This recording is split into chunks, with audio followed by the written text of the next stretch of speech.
1월 16일 금요일 오늘의 예배를 시작하겠습니다. 사도신경으로 우리 신앙을 고백합니다. 전능하사 천지를 만드신 하나님 아버지를 내가 믿사오며 그 외아들 우리 주 예수 그리스도를 믿사오니 이는 성령으로 잉태하사 동정녀 마리아에게 나시고 본디오 빌라도에게 고난을 받으사 십자가에 못 박혀 죽으시고 장사한 하늘에 오르사 전능하신 하나님 우편에 앉아 계시다가 저리로서 산자와 죽은 자를 심판하러 오시리라. 성령을 믿사오며 거룩한 공회와 성도가 서로 교통하는 것과 죄를 사하여 주시는 것과 몸이 다시 사는 것과 영원히 사는 것을 믿사옵나이다. 아멘. 함께 찬송가 452장 찬양하겠습니다. 찬송가 452장입니다.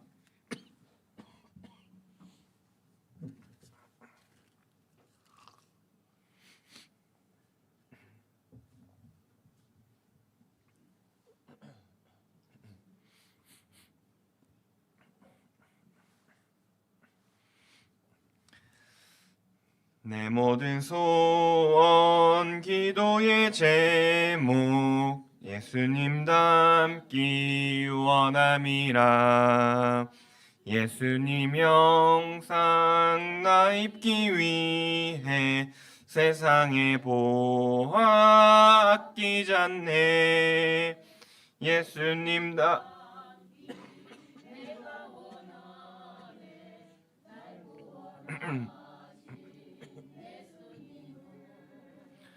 내 마음속에 지금 고도사 주님의 형상 인치소서. 무한한 사랑 풍성한 긍휼 슬픈 자 위로하시는 주. 길 잃은 죄인 부르는 예수 그 영상 다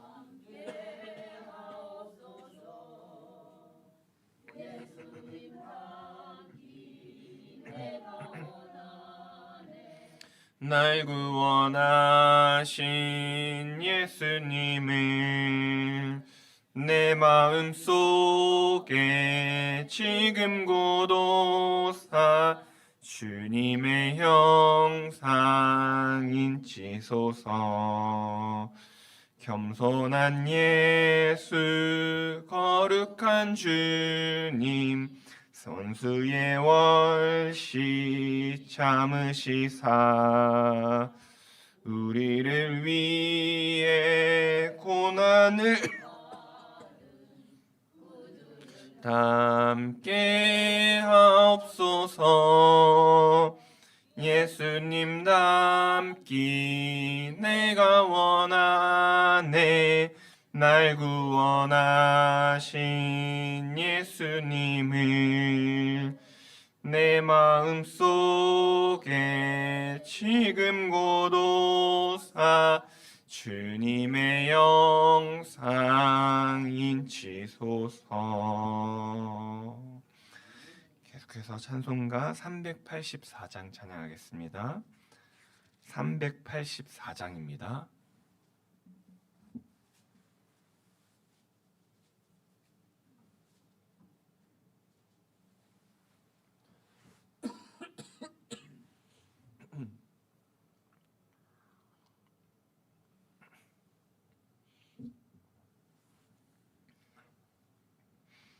나의 갈 길 다가도록 예수 인도하시니 내 주 안에 있는 긍휼 어찌 의심하리요. 믿음으로 사는 자는 하늘 위로 받겠네. 무슨 일을 만나든지 만사 형통하리라. 무슨 일을 만나든지 만사 형통하리라. 나의 갈 길 나가도록 예수 인도하시니 어려운 일 당할 때도 족한 은혜 주시네. 나는 심히 고단하고 영혼 매우 가라나 나의 앞에 반석에서 샘물 나게 하시네. 나의 앞에 반석에서 샘물 나게 하시네. 나의 갈 길 나가도록 예수 인도하시니 그의 사랑 어찌 큰지 말로 알 수 없도다. 성령 감화 받은 영혼 하늘 날아갈 때에 영영 부를 나의 찬송 예수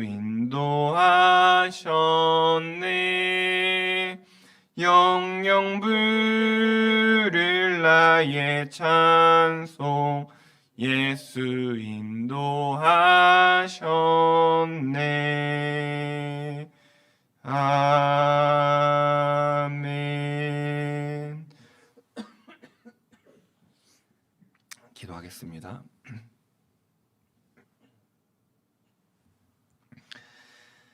하나님 아버지 감사합니다. 오늘도 우리에게 새날을 허락하시고 예배의 자리로 불러주시니 감사드립니다. 졸지도 주무시지도 아니하시고 지금도 살아서 역사하시는 하나님 앞에 우리의 마음과 생각을 내려놓고 온전히 주님께만 영광 돌리며 주의 이름을 부르짖을 수 있는 이 시간이 될 수 있도록 성령 하나님 우리의 마음과 생각을 주님께로 인도하여 주시옵소서. 우리의 분주함과 연약함을 주님 앞에 내려놓고 겸손히 주님 앞에 섭니다. 오늘도 우리에게 하나님의 말씀을 통하여 말씀하여 주시고 그 말씀을 붙들고 오늘 하루를 살아가면서 우리의 생각과 우리의 경험과 우리의 지식이 앞서는 것이 아니라 먼저 주님 앞에 의지하고 주님 앞에 묻고 주님의 뜻을 구하며 한 걸음 한 걸음 오늘 하루를 살아낼 수 있는 은혜를 우리에게 허락하여 주시옵소서. 예수님이 우리와 언제나 동행하여 주시고 우리가 걸어가는 그 발걸음마다 언제나 함께 하실 것을 믿사오며 성령 하나님 오늘도 이 시간 충만하게 임재하여 주셔서 말씀을 전하는 자나 듣는 자 모두가 주님의 은혜 안에 주님의 말씀 안에 풍성한 은혜를 누릴 수 있는 시간이 될 수 있도록 주님 역사하여 주시옵소서. 감사드리며 예수님의 이름으로 간절히 기도드렸습니다. 아멘. 오늘 함께 읽을 하나님 말씀은 디모데전서 6장 11절에서 16절 말씀입니다. 디모데전서 6장 11절에서 16절 말씀입니다.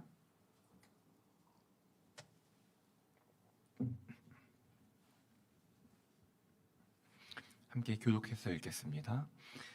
오직 너 하나님의 사람아 이것들을 피하고 의와 경건과 믿음과 사랑과 인내와 온유를 따르며 믿음의 선한 싸움을 싸우라. 영생을 취하라. 이를 위하여 내가 부르심을 받았고 많은 증인 앞에서 선한 증언을 하였도다. 만물을 살게 하신 하나님 앞과 본디오 빌라도를 향하여 선한 증언을 하신 그리스도 예수 앞에서 내가 너를 명하노니 우리 주 예수 그리스도께서 나타나실 때까지 흠도 없고 책망받은 것도 없이 이 명령을 지키라. 기약이 이르면 하나님이 그의 나타나심을 보이시리니 하나님은 복되시고 유일하신 주권자이시며 만왕의 왕이시며 만주의 주시오. 오직 그에게만 죽지 아니함이 있고 가까이 가지 못할 빛에 거하시고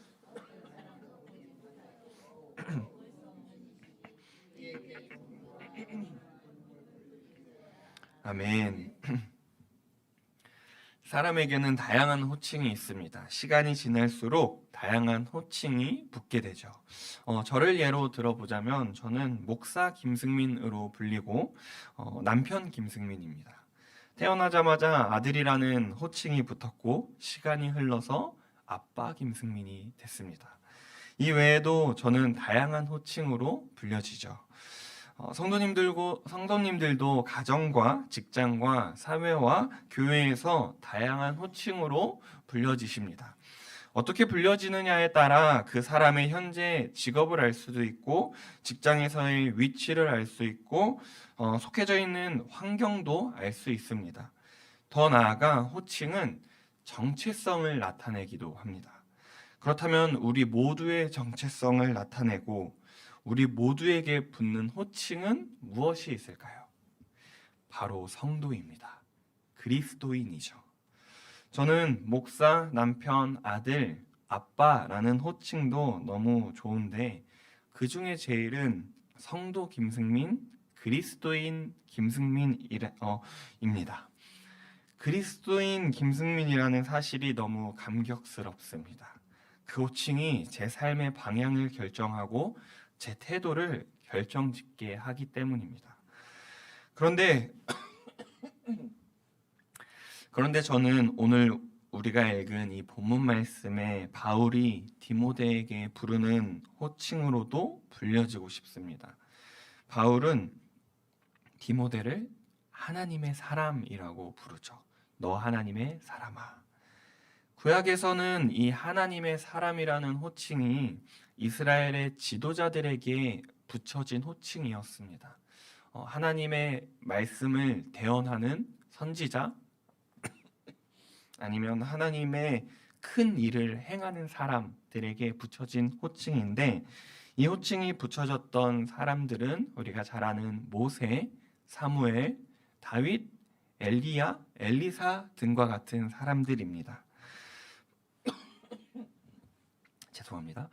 모세와 사무엘, 다윗, 엘리야, 엘리사 하나님의 사람이라고 불려지는데 우리가 그 사람들을 생각했을 때 하나님의 사람이라고 하면 고개가 끄덕여집니다. 그렇지, 하나님의 사람들이지. 그런데 하나님의 사람이라는 그 엄청난 호칭을 바울은 디모데에게 부르고 있는 것입니다. 바울이 디모데를 정말 인정해서 디모데의 믿음을 인정해서 하나님의 사람이라고 부르고 있는 걸까요? 디모데의 믿음과 신앙이 구약의 그 믿음의 사람들과 견줄만 해서 디모데 정도면 모세와 같은 사람이지, 아니면 모세와 같은 사람이 되었으면 좋겠는 마음에 바울이 너 하나님의 사람아 라고 부르고 있는 걸까요? 신약 성경에서 하나님의 사람이라는 표현이 쓰인 다른 말씀도 한번 살펴보겠습니다. 하나님의 사람이라는 표현이 디모데후서 3장 17절에도 나옵니다. 제가 읽어보겠습니다. 이는 하나님의 사람으로 온전하게 하며 모든 선한 일을 행할 능력을 갖추게 하려 함이라. 아멘. 디모데후서 3장 17절 말씀은 우리가 너무 잘 아는 말씀입니다. 그 앞에 말씀도 너무 잘 아는데 3장 16절 말씀은 이 말씀이죠. 모든 성경은 하나님의 감동으로 된 것으로. 성경에 대해 말씀하고 성경이 하나님의 사람으로 온전케 함을 말씀하고 가르쳐 줍니다. 하나님의 사람이라는 이 호칭이 구약에서는 위대한 믿음의 사람들에게만 국한돼서 사용됐지만 신약에서는 어떤 특정한 사람에게만 사용되어지지 않고 하나님의 사랑을 받고 말씀 안에서 모든 선한 일을 행할 능력을 갖춘 성숙한 그리스도인을 말합니다. 바울은 디모데를 에베소에 있는 거짓 교사들과 의도적으로 대조하면서 하나님의 사람이라고 부르고 있습니다. 하나님의 사람인 디모데는 거짓 교사들과 철저하게 달라야 했습니다. 바울은 하나님의 사람으로 어떻게 세워져야 하는지 11절과 12절에서 말합니다.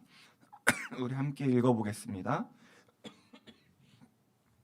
오직 너 하나님의 사람아, 이것들을 피하고 의와 경건과 믿음과 사랑과 인내와 온유를 따르며 믿음의 선한 싸움을 싸우라.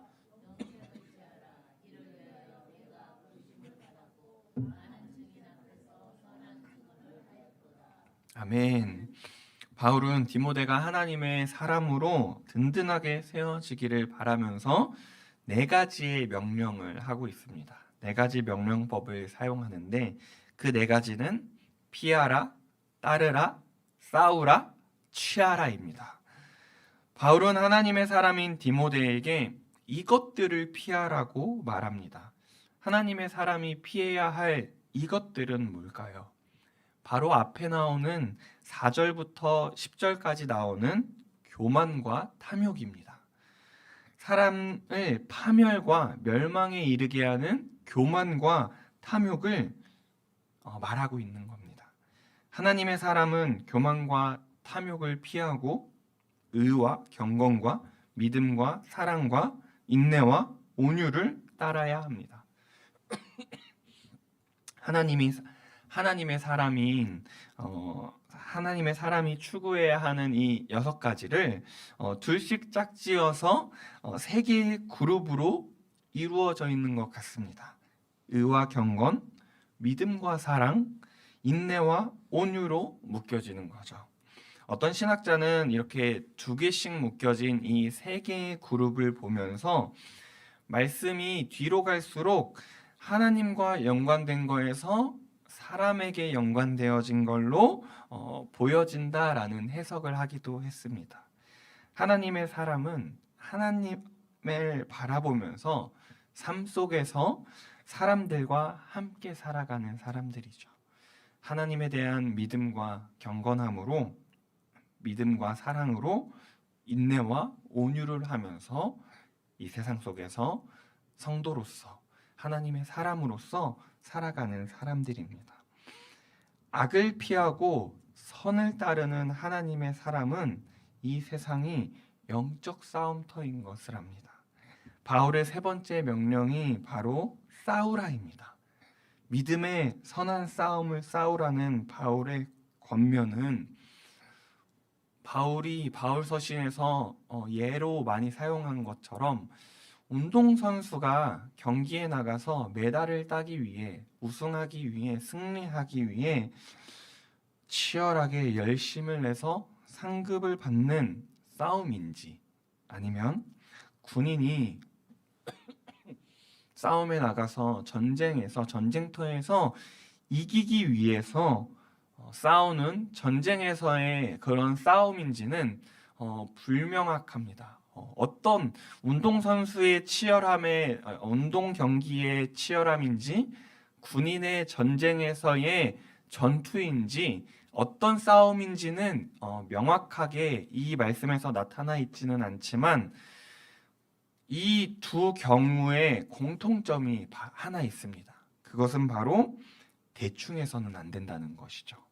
운동선수도 치열하게 최선을 다해서 그 경기에 힘을 써야 되고, 군인도 그 전쟁에서 승리하기 위해 죽을 힘을 다해 최선을 다한다는 겁니다.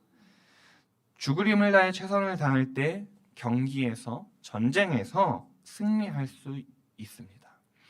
바울의 4가지 명령 중에 마지막 명령은 영생을 취하라입니다. 영생을 취하라는 이 바울의 말씀에서 우리는 오해할 수 있습니다. 영생을 취하라는 이 바울의 말은 우리의 힘으로 구원을 얻으라는 것인가? 우리의 능력으로 그 하나님의 영생을 얻어내라는 말인가? 라는 생각을 할 수 있습니다. 우리가 믿고 따르는 신학은 불가항력적 은혜의 교리로 구원은 구원을 사람이 선택하거나 거절할 수 없고, 하나님이 베푸시는 구원은 사람이 거부할 수 없는 강력한 능력으로 작용한다고 우리는 믿고 있고, 우리가 가진 신학은 그런 신학입니다. 그렇다면 영생을 취하라라는 바울의 권면은 우리가 어떻게 받아들여야 할까요? 이 말씀은 어떻게 해석해야 할까요? 이 취하라라고 번역된 이 단어를 같은 헬라어로 다르게 번역하게 된다면 잡다, 붙들다라는 의미도 있습니다. 예를 들어서 다른 말씀에서는 물 위를 걷다가 물에 빠진 베드로를 예수님이 손을 내밀어서 붙들으셨을 때 이 취하다라는 말씀과 이 단어와 동일한 단어로 사용되어지고 있습니다. 취하라는 이 말씀이 붙들고 잡다라는 의미도 있습니다.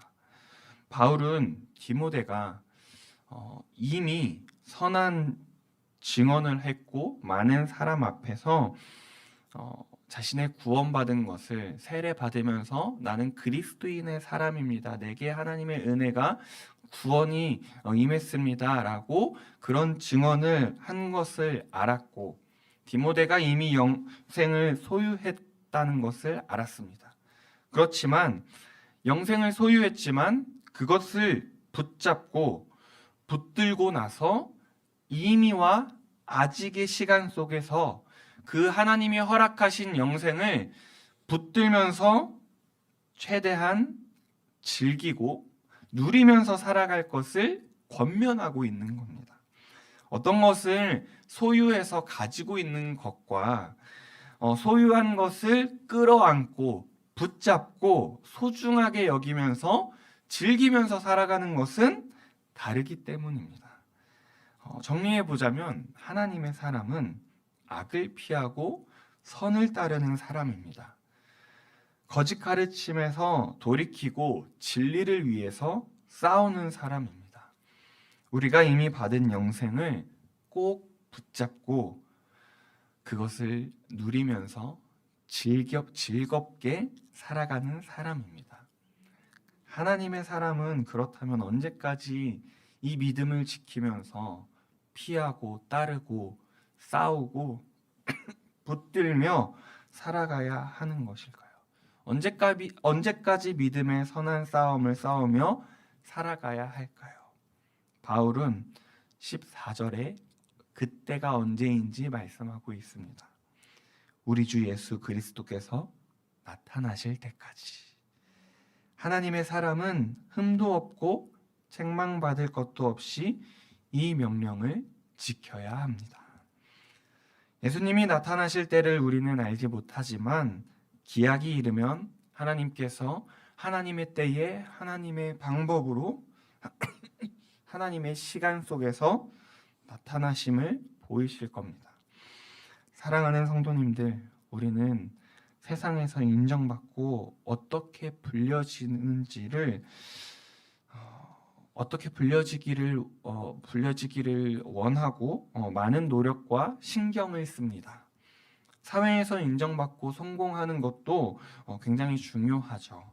하지만 더 중요한 것은 우리가 성도로서, 그리스도인으로서 하나님의 사람으로 불려질 수 있는 사람인지가 더 중요합니다.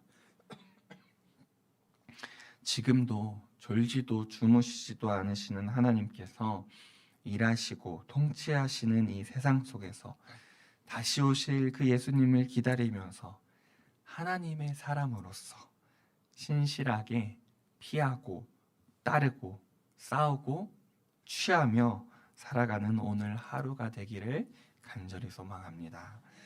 우리 함께 기도하겠습니다. 사랑의 하나님 아버지, 감사합니다. 오늘도 우리에게 말씀하여 주시고 우리의 정체성과 삶의 방향을 다시 붙들어 주심을 감사합니다. 우리는 연약해서 쉽게 교만과 탐욕의 마음을 빼앗기지만 오늘 말씀을 통해 다시 한번 하나님의 사람으로 부름받았음을 기억하게 하시니 감사드립니다. 우리가 피할 것을 분별하게 하시고 따라야 할 것을 분명히 붙들게 하여 주시옵소서. 의와 경건, 믿음과 사랑, 인내와 온유를 말로만 하는 사람이 아니라 삶으로 살아내는 하나님의 사람이 되게 하여 주시옵소서. 영적 정쟁터와 같은 이 세상 속에서 대충 살지 않고 믿음의 선한 싸움을 끝까지 싸우는 용기와 인내를 우리 한 사람 한 사람에게 허락하여 주시옵소서. 이미 우리에게 주신 그 영생을 날마다 붙들고 누리며 살아가기를 소망합니다. 오늘 하루의 삶 속에서도 하나님의 사람답게 생각하고 말하고 선택하며 살아가게 하여 주시옵소서. 감사드리며 예수님의 이름으로 기도드렸습니다. 아멘. 이제는 우리 주 예수 그리스도의 은혜와 하나님 아버지의 크신 사랑과 성령 하나님의 교통하심이 하나님의 사람으로 불려지기를 소망하며 믿음의 선한 싸움을 싸우며 다시 오실 주님을 기다리는 모든 성도님들 가정과 일터와 삶의 모든 자리 위에 이제부터 영원토록 함께 있을지어다. 아멘.